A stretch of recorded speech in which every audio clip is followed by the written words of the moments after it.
This is the Bahamas Tonight, Northern Edition.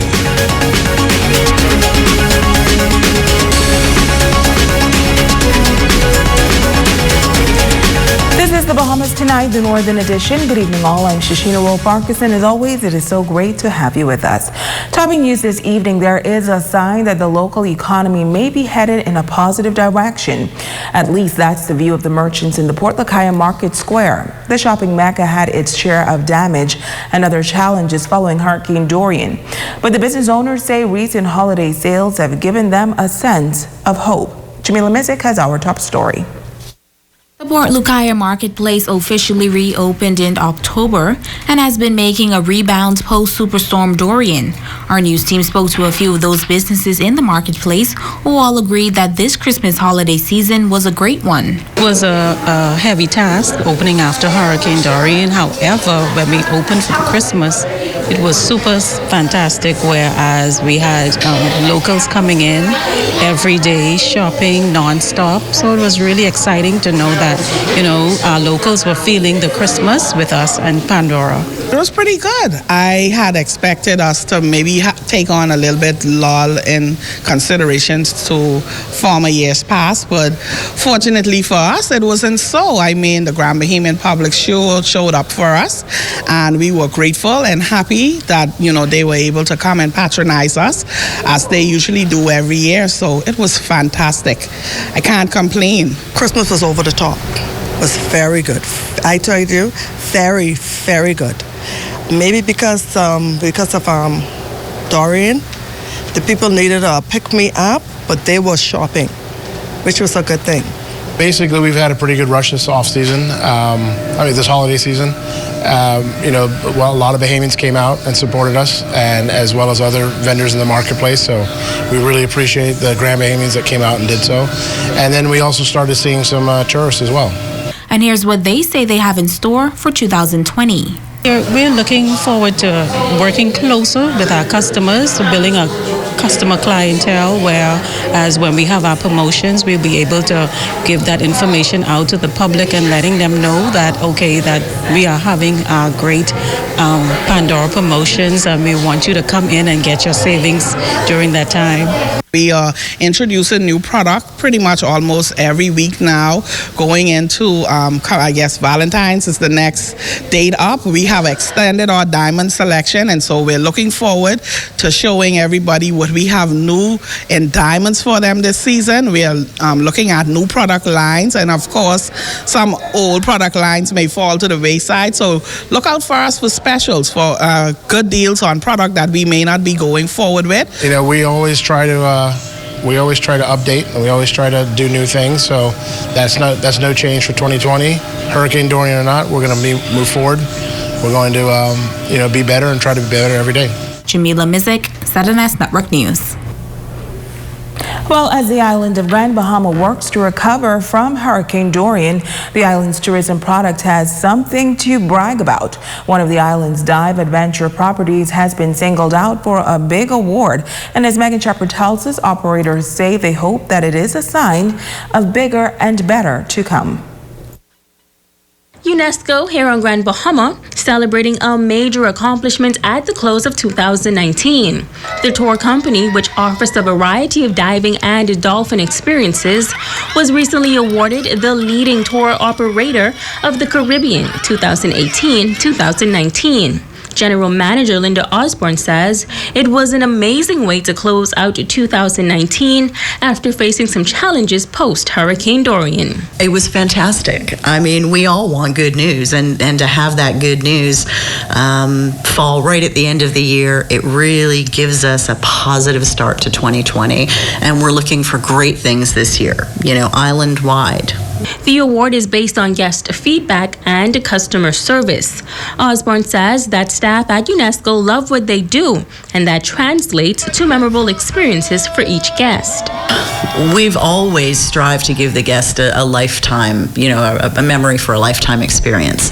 And one of the things that I find is unique to our facility is that we take these guests from start to finish and make sure that they have a wonderful experience, whether they're doing an open ocean swim with the dolphins or the dolphin encounter or the snorkeling experience. The guests always seem to enjoy the energy of our staff, the quality of the amenities we have here, and you can't help but smile when you're around the dolphins anyways.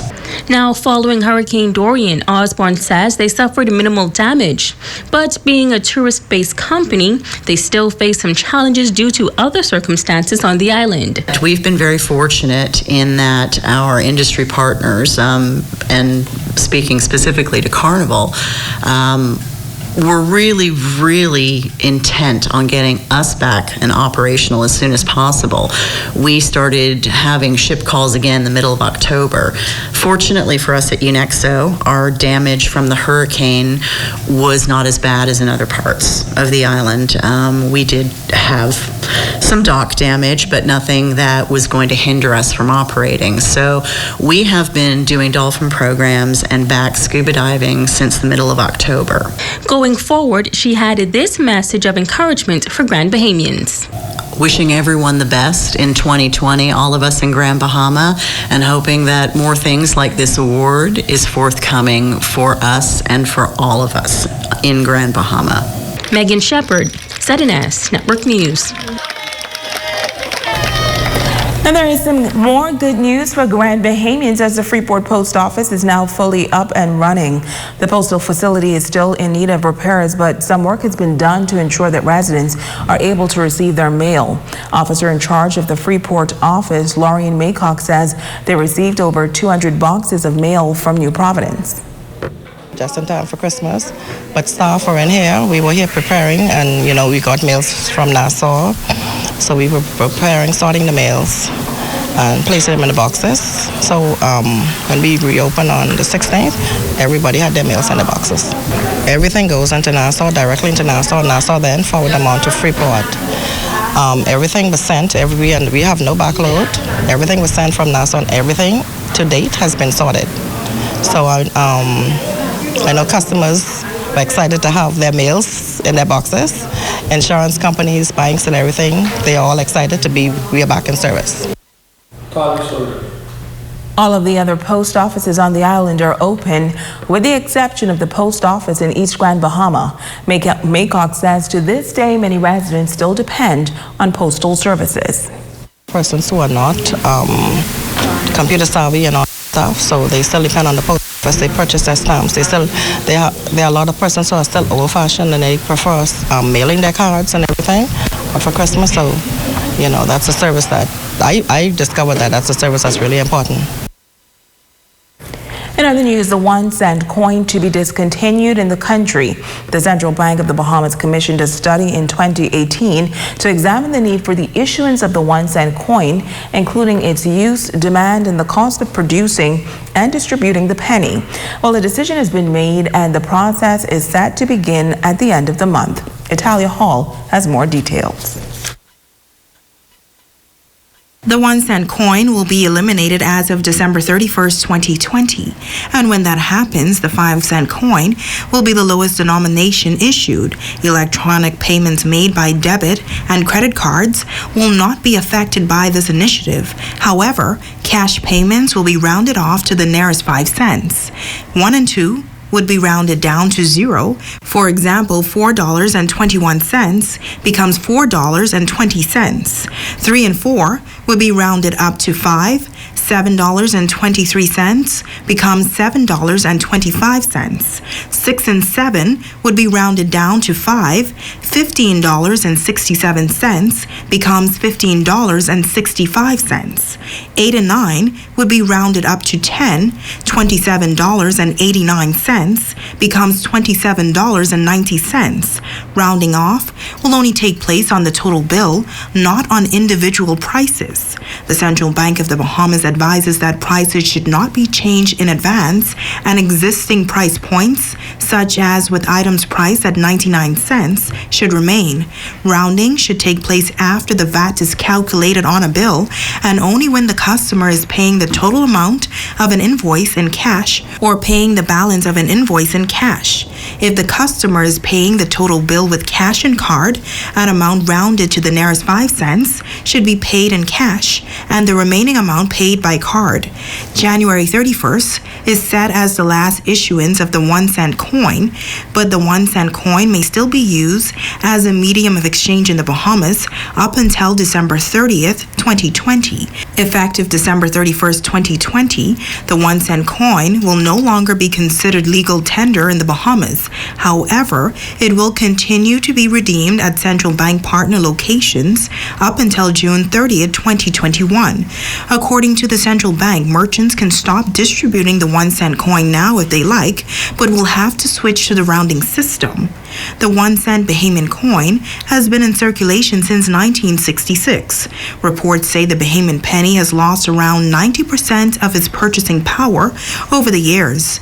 Now, many other countries have withdrawn the 1 cent coin, including Australia, Brazil, Canada, Denmark, Ireland, Norway, Sweden, South Africa, and Trinidad and Tobago. It's Halia Hall, ZNS Network News.